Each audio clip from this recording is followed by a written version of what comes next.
Hello everyone, welcome to the Jewish Week Online. We had the opportunity to sit down with Joseph Dorman, director of the film Sholem Aleichem, Laughing in Darkness. Sholem Aleichem, Laughing in Darkness, is a riveting portrait of a great writer whose stories became the basis of the Broadway musical Fiddler on the Roof. This movie tells the tale of the rebellious genius who created an entirely new literature. Plumbing the depths of a Jewish world locked in crisis on the cusp of profound change, he captured that world with brilliant humor. Sholem Aleichem was not just a witness to the creation of a new modern Jewish identity, but one of the very men who shaped it. Let's take a closer look. It's too bad you're in such a hurry, because the stories I could tell you, bushels and baskets of stories, whole crates full of stories. But if you can spare a moment, I'll tell you one story. A true story.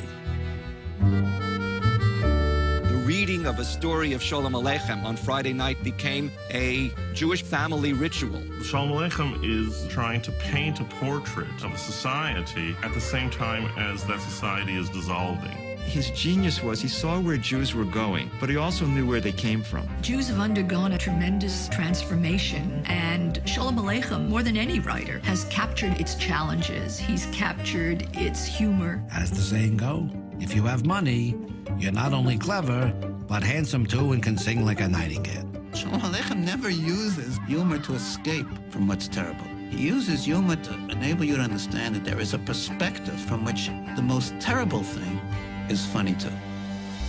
He wrote in his autobiography, to make people laugh was almost a sickness with me. May the worms eat you, a toothache make you in yell. Short, I'm now in real estate. Why real estate? I pronounce you a certified lunatic. I'm so happy I could We're off to America. Sholem Aleichem began to write a series of essays about Tevye the milkman and his 7 daughters. When you have daughters, they say, vergeet dem Gelächter, you forget to laugh, because daughters is a serious business. Huddle, my second daughter, pretty as a picture. And if looks aren't bad enough, she has the brains to go with them. Fiddler was created from the perspective of the Promised Land and how good it is to reconnect with tradition. Sholem Aleichem was exploring one question: how to be Jews in a modern world. He gave us the literature which could bridge a gap when we're shifting not from one generation to the next.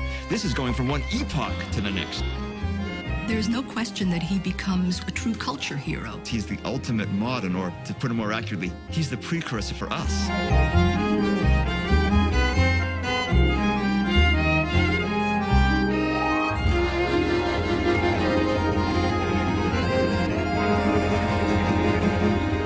So comedy and Jewishness sort of goes hand in hand. Why did you decide to make this movie? You know, I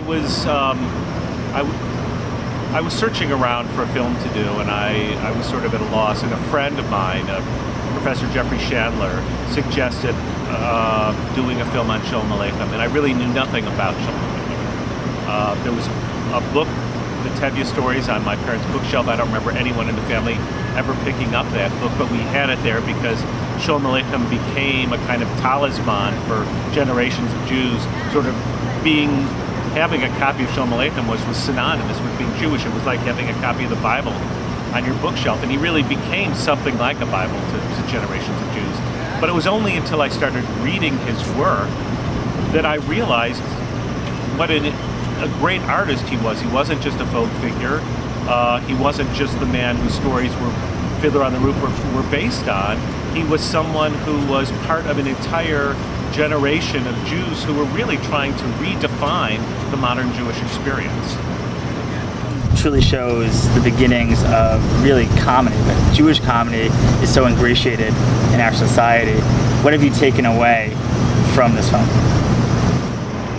Often when you're making a film, you find that you're attracted to a subject in the same way we're attracted to people, and only find out later what was so attractive about that subject or that person. And I think for me with Sholem Aleichem, what I realized only after I had begun to work on the film was how much his work is centered on the question of modern Jewish identity and what that means. He was writing at a point when many Jews were leaving the traditional shtetl world, where religion was not defining all aspects of their lives, and they were a whole generation of Jews generations of Jews were trying to understand how to be Jewish in the modern world. And that was a question that had plagued me, that had obsessed me from really the moment I thought about the fact that I was Jewish. I mean, I've been religious on and off in my life. I go to shul sometimes I don't, more often not. But I've always been deeply Jewish identified. And I was deeply attracted to the fact that Sholem Aleichem wrestled with this question. And I could never come up with an answer to that. I have all sorts of, maybe multiple answers, all sorts of reasons why I feel Jewish and am Jewish. I have a love of Jewish history. But what Sholem Aleichem taught me, and maybe this was both surprising and maybe unsurprising, was that the answer to what does it mean to be a modern Jew in some ways is really to ask that question from the first point, to even ask the question, to search for answers, in some ways defines being a Jew today. That's what Tevye did. Tevye was a man who lived in a village away from the shtetl. He had no rabbinic supervision. Every time something happened to him, he had to readjust. He had to figure out, how do I maintain my Jewishness, but let go of certain things? Let my daughter marry someone that I wouldn't exactly want her to marry. And that to me, I think, was really the most powerful and in some ways surprising takeaway I had from this film. Whenever you start a project, you never know where it's going to go. What did you learn as you were directing? When I started making the film on Sholem Aleichem, I didn't really think about the fact, obviously I knew he was a funny man and a humorist, but I really didn't go into it as a means of exploring comedy. And yet, of course, the more I read his works, the more brilliantly humorous I realized he was.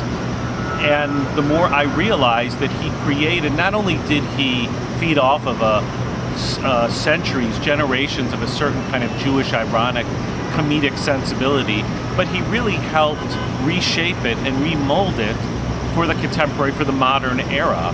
And in that sense, Sholem Aleichem, in many ways, is the grandfather of American Jewish comedians, and not just American, Jewish comedians everywhere in the world today. He really helped define that sensibility. As you were filming this incredible film, did anything surprise you? You know, I think what was most interesting to me and surprising was that I had always pictured Sholem Aleichem, to the degree I knew anything about him, and I really knew essentially nothing. I pictured him as a folksy humorist, and that's the myth essentially that has grown around him. But that's false. I mean, he in large part is responsible for that myth because he created the folksy persona of Sholem Aleichem to reach out to what was his largely uneducated populace and reading public in the shtetl. But in fact, Sholem Aleichem was an extremely serious artist. And what he was able to do was blend comedy, brilliant comedy, with these high art intentions. And I guess that's maybe a particularly Jewish thing, to blend this kind of humor with the most serious of intentions. As you can see, Sholem Aleichem, Laughing in Darkness. It's truly a remarkable film. This is Arwen Herman, and thanks for watching.